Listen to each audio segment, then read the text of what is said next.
Assalamualaikum warahmatullahi wabarakatuh. Alhamdulillah kan kita bersama lagi. Hari ni isu panas, isu pasal Muhyiddin.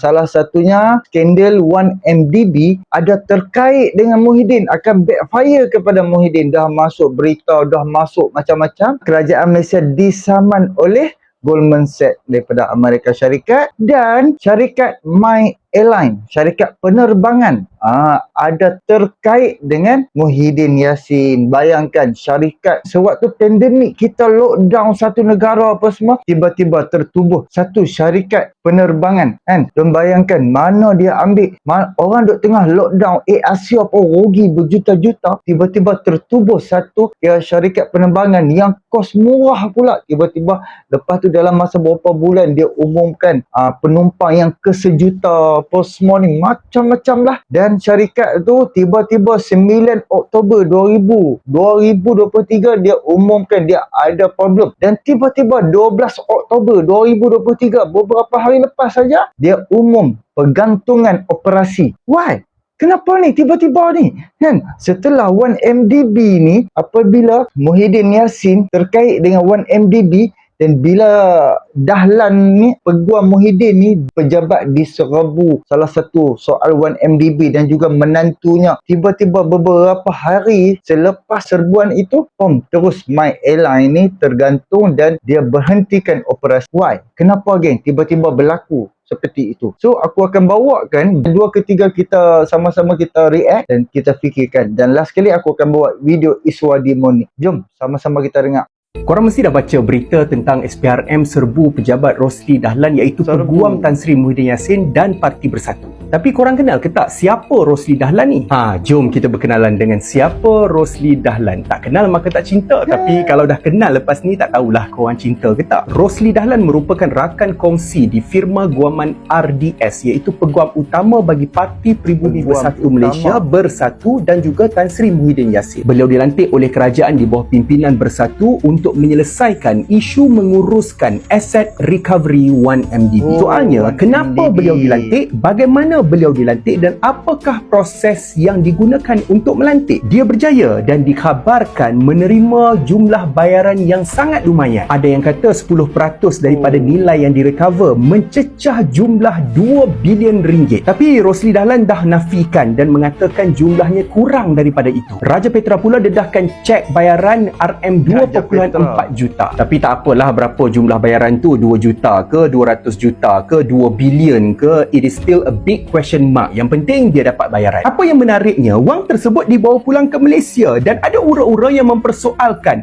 adakah wang tersebut didepositkan ke dalam akaun iSurf, sebuah syarikat scammer skim cepat kaya yang mengutip deposit dari orang awam tanpa lesen atau illegal deposit taking IDT. Inilah punca serbuan dan siasatan SPRM. Bukannya seperti mana tuduhan mereka mengatakan SPRM cuba untuk intimidate atau mengganggu peguam Tan Sri Muhyiddin Yassin. Pihak berkuasa Bank Negara Malaysia telah mengambil tindakan ke atas iSurf yang mengutip deposit daripada orang awam tanpa lesen daripada BNM di bawah kesalahan Akta Perkhidmatan Kewangan 2013 serta kesalahan di bawah Akta Pengubahan Wang Haram AMLA pada November 2021. Yang bestnya, mula-mula Rosli Dahlan ni mewakili kerajaan dalam asset recovery case. Lepas tu dia mewakili iSurf pula dalam kes ini. Entah macam mana dia orang buat, akhirnya Bank Negara Malaysia hanya mengenakan kompaun 50 juta ringgit setelah mendapat persetujuan bertulis daripada peguam negara. Gila weh, kesalahan yang melibatkan dana yang begitu besar boleh dilepaskan dengan kompaun 50 juta ringgit sahaja. Perkara ini dipersoalkan banyak pihak sehingga ada yang menggelar ini sebagai Pandora Box. Persoalan pertama, kompaun 50 juta yang dikenakan terlalu kecil berbanding jumlah dana yang terlibat. Kedua, mengapa tiada pendakwaan jenayah ke atas kesalahan ini, sebaliknya hanya mengenakan kompaun sahaja? Yang ketiga, adakah sumber dana yang didepositkan itu adalah daripada sumber yang sah? Yang keempat, adakah dana yang dideposit itu mengalir ke dalam akaun-akaun secara tidak sah? Dan yang lebih mustahak, adakah wujud campur tangan dan salah guna kuasa daripada pihak yang berprofil tinggi? Saya yakin SPRM akan menjalankan siasatan dengan terperinci dan saya berharap agar tindakan segera dikenakan ke atas pengkhianat-pengkhianat ini.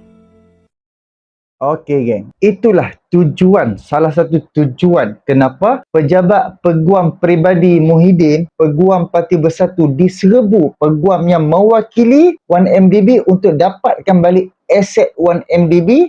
Dia ada deal, tahu-tahu dapat markup 10%, 5% ke 10%. Kira tengok, kalau 2 bilion, kalau 10% berapa banyak kan? Dan tiba-tiba terkait dengan Raja Petra keluarkan cek itu, keluarkan ini, apa hal?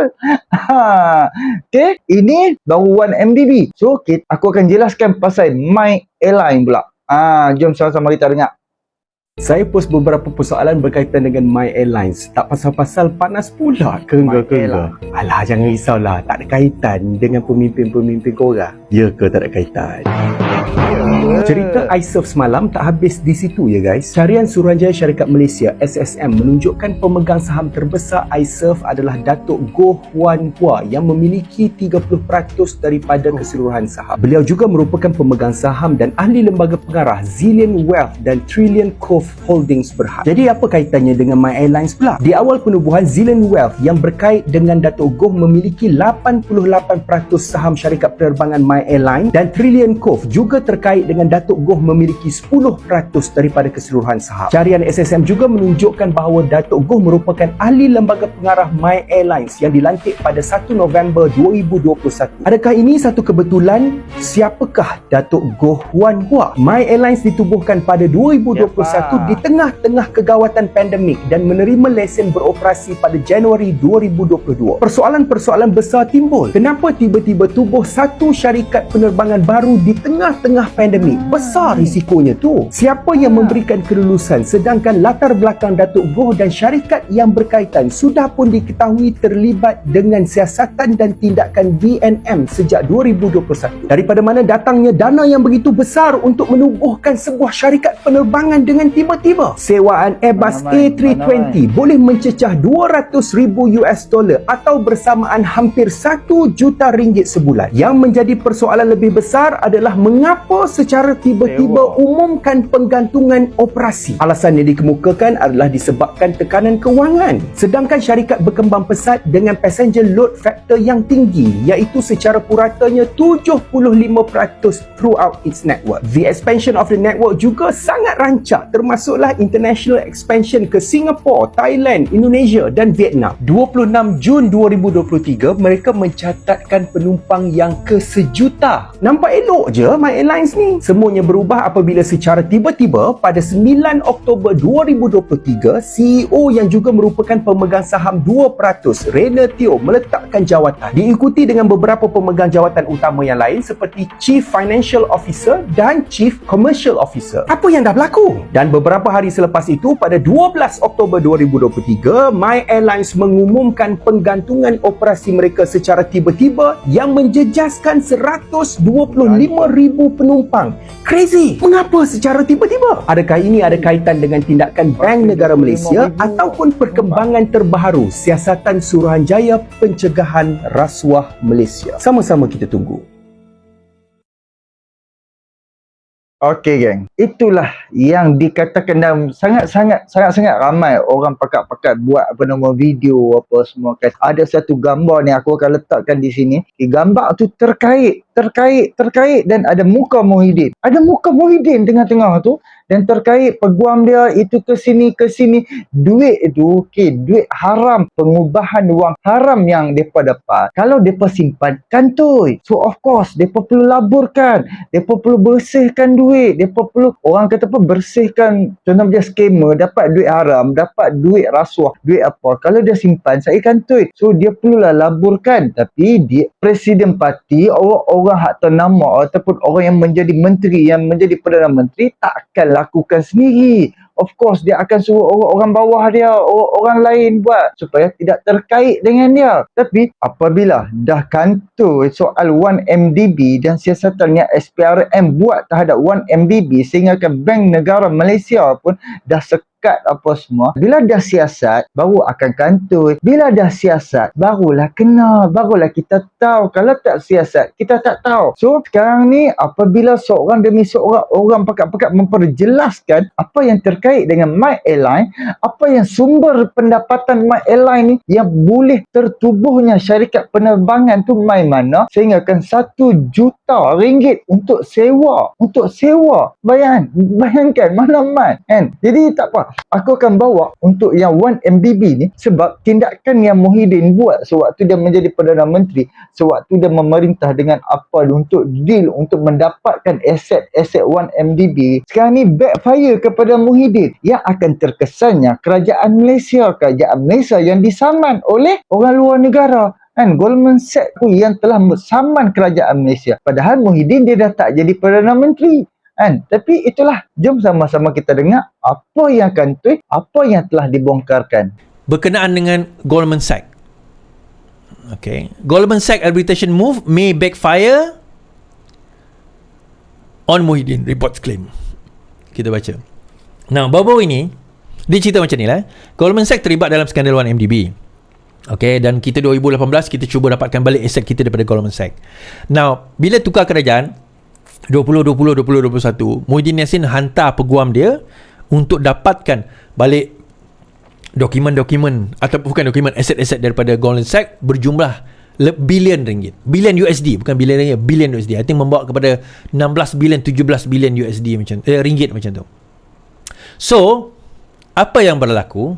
Goldman Sachs disebabkan oleh ada masalah dan sebagainya, serbuan dibuat, dia saman kerajaan Malaysia, dan benda yang dia saman itu bakal membongkar dan menyelongkar satu lagi skandal. Goldman Sachs arbitration move may backfire on Muhyiddin, report claims. The move by Goldman Sachs to commence arbitration proceedings against the government in London may backfire on Muhyiddin Yassin, a CNN report has claimed. On Wednesday, Bloomberg reported that New York-based investment bank was suing the Malaysian government in a UK arbitration court following festering disagreement over a settlement entered when the former Prime Minister was in power to resolve 1MDB 6.5 billion bond saga. Pada Rabu lepas, Bloomberg melaporkan bahawa bank pelaburan yang bertapak di New York itu telah menyaman kerajaan Malaysia di dalam satu court timbang tara di UK kerana masalah festering disagreement, kerana ada ketidaksepakatan di dalam perjanjian. Okay, now that suit may trigger the current government. Okay, saman tersebut boleh menyebabkan Anwar Ibrahim untuk mendeklasifikasikan atau mendedahkan perjanjian yang sekarang ini dikategorikan sebagai rahsia kerajaan, rahsia official secret menurut laporan CNA. It may also reopen, dia mungkin juga membuka potentially embarrassing dealings by the bank in the affair, including how it reached the settlement deal with Muhyiddin administration. Dia juga berkemungkinan membuka satu dealing, satu rundingan yang memalukan di antara bank tersebut, dan bagaimana settlement itu dicapai sewaktu pentadbiran Muhyiddin Yassin.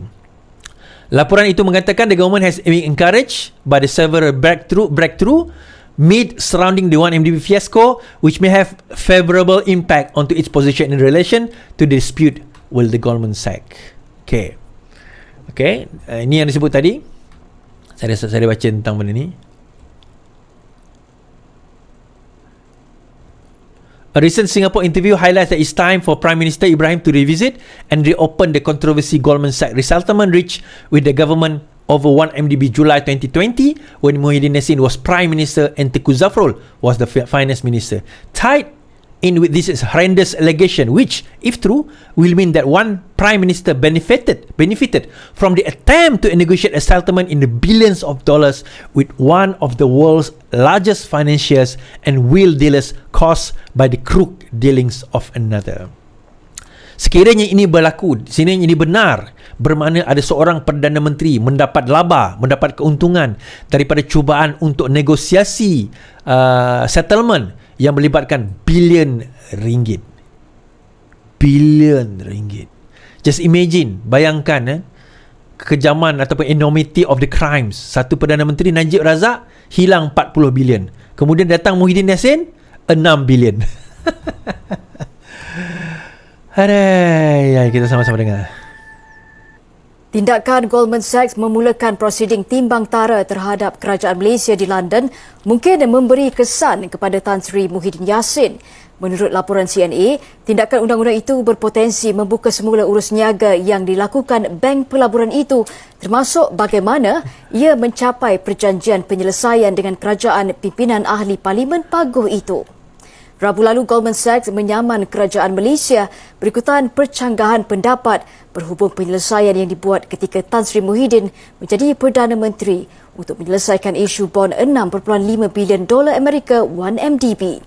Menurut CNA, tindakan bank pelaburan itu mungkin membawa kepada Perdana Menteri Datuk Seri Anwar Ibrahim menyahklasifikasikan perjanjian itu. Pentadbiran Anwar sebelum ini mendedahkan derma perjanjian itu tidak menguntungkan negara. Menurut laporan itu, kerajaan sekarang meraih beberapa perkembangan positif untuk merungkai skandal 1MDB termasuk peranan yang dimainkan Goldman Sachs dan perjanjiannya dengan kerajaan Malaysia ketika itu. Ia termasuk penghantaran pulang bekas pegawai Goldman Sachs, Roger Ng, ke Malaysia Ahad lalu untuk disiasat. Menurut laporan itu, Ng berjanji memberikan kerajaan maklumat yang tidak pernah didedahkan sebelum ini. Habislah Muhyiddin Yassin. Sebab itu kenapa dia kalut sangat itu tuan-tuan, bila dia punya pejabat peguam dia kena serbu. Habislah dia. Habislah dia. Aduh, teruk dia kena tuan-tuan. Teruk dia kena. Tapi itulah, kalau benar bab kata Perdana Menteri bahawa pendedahan tersebut declassification, menyaklasifikasikan dokumen perjanjian dan juga dengan Roger Ng ni datang ke Malaysia, pendedahan yang sebelum ini tak pernah didedahkan berkemungkinan akan didedahkan. Tuan-tuan, setelah kita melihat kembali 2020 ni, 2023 nak masuk 2024 dah, 4 tahun, 3 tahun lebih, 4 tahun berlalu, kita berada dalam keadaan yang amat teruk tuan-tuan. Kita dihina, kita dimaki, kita dicerca, kita dikata macam-macam sewaktu kita jadi pembangkang dahulu. Dan kita sekarang jadi kerajaan, satu persatu skandal mula keluar. Satu persatu skandal keluar. Okey geng, alhamdulillah geng, kita dah dengar penjelasan daripada brother mula-mula tadi. Pertama, yang kedua dan juga penjelasan daripada Waldi Moni. Rupa-rupanya dia ada terkait habis semua, nak abang ambil apa. Dia terkait habis daripada first punca 1MDB, punca untuk deal untuk dapatkan balik aset-aset 1MDB. Rupa-rupanya ada berlaku satu orang kata rundingan yang memalukan sewaktu Muhyiddin menjadi Perdana Menteri. Lepas tu pula bila dah ada rundingan apa semua, dah dapat fulus, jadi kalau fulus tu simpan nampak sangat. So dia ada kaitkan dengan syarikat itu, syarikat penerbangan. Aku letak gambar ni, hampa boleh pick up sendiri, hampa boleh nilai sendiri ya. Ada terkait habis. Sebab apa terkait? Sebab siapa Perdana Menteri? Siapa yang terlalu rakus kuasa, nakkan memerintah negara, nak jadi Perdana Menteri, nakkan kedudukan supaya boleh sakau, boleh dapat menikmati kekayaan, dapat rasa keselesaan, dapat rasa segalanya kenikmatan. Kan? Kaya pun dapat, kuasa pun dapat, nikmat pun dapat, pengurusan semuanya diuruskan oleh pejabat-pejabat awam. Nikmat sungguh. Sebab itulah ramai orang duk nak jadi Perdana Menteri. Padahal dia tak layak pun. Dia tak layak langsung. Dia tak layak. Kita tengoklah nak buat live. Muhyiddin Yassin duk nak berucap secara live pun takut. Nak bercakap secara live. Live secara di dalam TV pun takut. Semua nak kena recording pun memang dia tak layak. Dia hanya semata-mata dia pernah rasa nikmat. Dia jadi Perdana Menteri. Dia dapat berapa bilion dia macam dia boleh account dan dia pergi letak dengan rakan-rakan sekutu dia, aku boleh bagi duit kepada hampa. Yang penting hampa duduk bersama dengan aku. Yang penting aku Perdana Menteri. Yang penting aku jadi orang nombor 1. Last bila duit dah habis, lalan pun tak menang juga, pun tetap 73 kerusi, tak dapat jadi Perdana Menteri, depa jadi pembangkang. Nak jadi ketua pembangkang pun takut nak abang pergi kat hampa. Nak jadi ketua pembangkang pun takut. Tak payah sembang lah. Kalau hang nak jadi Perdana Menteri, kalau Perdana Menteri hang layak. Kalau ketua pembangkang hang tak layak. Macam tu. Jadi itulah hampa nilai sendiri kan. Tiba-tiba ada syarikat penerbangan. Tiba-tiba apabila syarikat peguam dia, syarikat hak yang peguam dia terus SPRM pergi ceroboh, pergi korek, pergi cari data, pergi cari bukti terkait dengan 1MDB. Tiba-tiba ada satu syarikat ni yang menggunakan tak tahu dana ke duit ke, tiba-tiba yang terkait dengan peguam dia ni pun tahu kan, segalanya tahu, hanya mengaku dengan tak mau mengaku je. Dan sekarang ni Roger Ng dah ada di dalam negara kita. Roger Ng dah sampai dah di dalam negara kita. So Roger Ng dia dah berjanji dia akan dedahkan perkara yang orang tak tahu lagi, yang siapa-siapa pun tak tahu. Roger Ng dah berjanji. So kita tunggu pendedahan demi pendedahan oleh Roger Ng kepada SPRM. So of course SPRM akan keluarkan kenyataan, SPRM akan cerita kepada rakyat Malaysia apa yang berlaku sebenar-benarnya, apa yang berlaku dengan duit yang dituntut. Kenapa kan bank daripada Amerika Syarikat tiba-tiba duk nak saman kerajaan Malaysia, Goldman Sachs ni? Kenapa tiba-tiba Goldman Sachs duk nak saman Malaysia pula? Yang terkaitnya sekarang ni yang kena Anwar Ibrahim, sedangkan yang buat kelakuan yang menguruskan ketika itu adalah Muhyiddin Yassin. Sebab tu orang kata backfire kepada Muhyiddin. So itulah sedikit perkongsian daripada aku bersama Iswadi dan juga sahabat tadi. InsyaAllah kita jumpa untuk video yang akan datang. Boleh tolong subscribe, like, komen dan share. Hantar kat mak, ampak, antoang. Jangan jadi walaun, jangan jadi malaun. Assalamualaikum.